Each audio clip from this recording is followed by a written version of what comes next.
கிறிஸ்துவுக்குள் பிரியமானவர்களே, இந்த புதிய நாளின் காலை வேளையிலே உங்களை சந்திப்பதில் மிகவும் மகிழ்ச்சி அடைகிறேன்.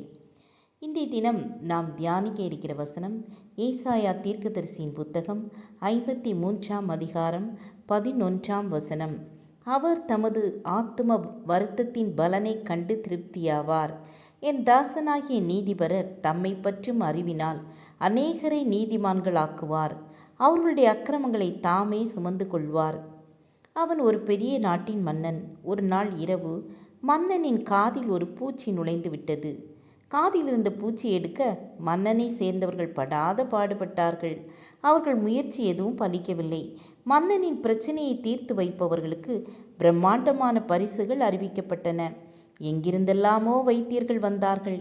யாராலும் அந்த பூச்சியை வெளியே எடுக்க முடியவில்லை. மன்னனால் தூங்க முடியவில்லை. உணவும் குறைந்து விட்டது. மன்னன் பொலிவு இழந்தான். இந்த நேரத்தில் இமயமலையிலிருந்து ஒரு துறவி வந்து சேர்ந்தார். மன்னனின் காதை நன்றாக பரிசோதித்தார். இது மிகவும் அபூர்வ வகை பூச்சி. இங்குள்ள மூலிகைகளால் இது சரி பண்ண முடியாது. இங்கிருந்து 100 கிலோமீட்டர் தூரத்தில் உள்ள ஒரு காட்டில் விளையும் அபூர்வமான ஒரு மூலிகைக்கு தான் இந்த பூச்சி கட்டுப்படும். இன்றே என் சீடர்களை அனுப்புகிறேன். எப்படியும் 1 மாத காலத்திற்குள் அவர்கள் திரும்பி வந்து விடுவார்கள். அதன் பின் உங்கள் பிரச்சனை முற்றிலுமாக தீர்ந்துவிடும். கவலைப்படாதீர்கள் என்றார். 3 வாரங்களில் சீடர்கள் மூலிகையுடன் வந்தார்கள். மறுநாள் காலை விடுவதற்கு முன்னால் மன்னனின் காதில் அந்த மூலிகை சாறு அரைத்து ஊற்றப்பட்டது. அடுத்த சில நொடிகளில் செத்த பூச்சி வெளியில் வந்து விழுந்தது. மன்னனிடம் அந்த பூச்சியை காட்டினார் துறவி. மன்னன் இப்போது நிம்மதியாக தூங்கினான். நன்றாக உண்டான். பழைய பொலிவு திரும்பிவிட்டது.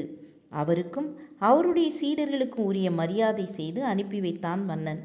அவர்கள் நாட்டு எல்லையை தாண்டியதும் துறவியின் சீடர்களில் ஒருவன் கேட்டான், குருவே, அந்த அற்புதமான மூலிகை பற்றி கொஞ்சம் சொல்லுங்களேன்.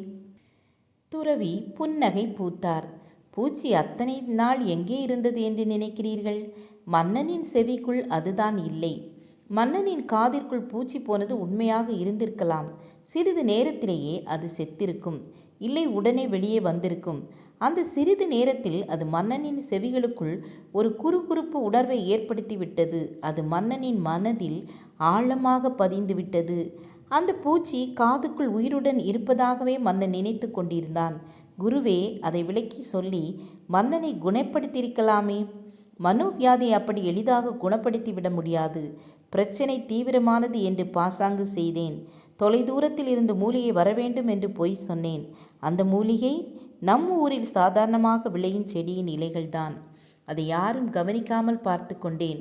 பின் ஒரு நாள் காலை இருட்டு நேரத்தில் மூலிகை சாற்றை மன்னனின் காதில் விட்டு ஏற்கனவே பிடித்து வைத்திருந்த ஒரு செத்த பூச்சியை காட்டினேன். மன்னன் நம்பிவிட்டான். அவன் மனநோயும் தீர்ந்தது. ஆம், எனக்கு அன்பானவர்களே, மனதில் நுழைந்த பூச்சிதான் நம்மை சாகடித்து கொண்டிருக்கிறது. இன்று நம்மில் பலர் சூழ்நிலையை காரணம் காட்டி தமது வாழ்க்கையை தாமே கெடுத்து கொண்டிருக்கின்றார்கள். இல்லாத பிரச்சனையை இருப்பதாக நினைத்து கொண்டு வெற்றி வாய்ப்புகளை கெடுத்து கொண்டிருக்கிறார்கள். இல்லாத பிரச்சனைகளை பெரிதாக்கி மனதில் உள்ள விசுவாசத்தையும் தைரியத்தையும் விட்டு விடாதீர்கள். அது சோம்பேறித்தனம். இயேசு கிறிஸ்துவை ஏற்றுக்கொண்ட தேவனுடைய பிள்ளைகளுக்கு சகல ஆசீர்வாதங்களையும் சிலுவையில் சம்பாதித்து வைத்திருக்கிறார் என விசுவாசியுங்கள். ஜெபம் செய்வோம். கிருபை இரக்கம் நிறைந்த கர்த்தாவே, இன்று நாங்களும் சூழ்நிலையை காரணம் காட்டி வாழ்ந்து கொண்டிருக்கிறோம். அந்த நிலையை எங்களை விட்டு மாற்றுங்க. உங்கள் மீது எங்கள் விசுவாசம் இருக்க உதவி செய்யுங்க. இயேசுவின் நாமத்தில் பிதாவே, ஆமேன், ஆமேன். God bless you.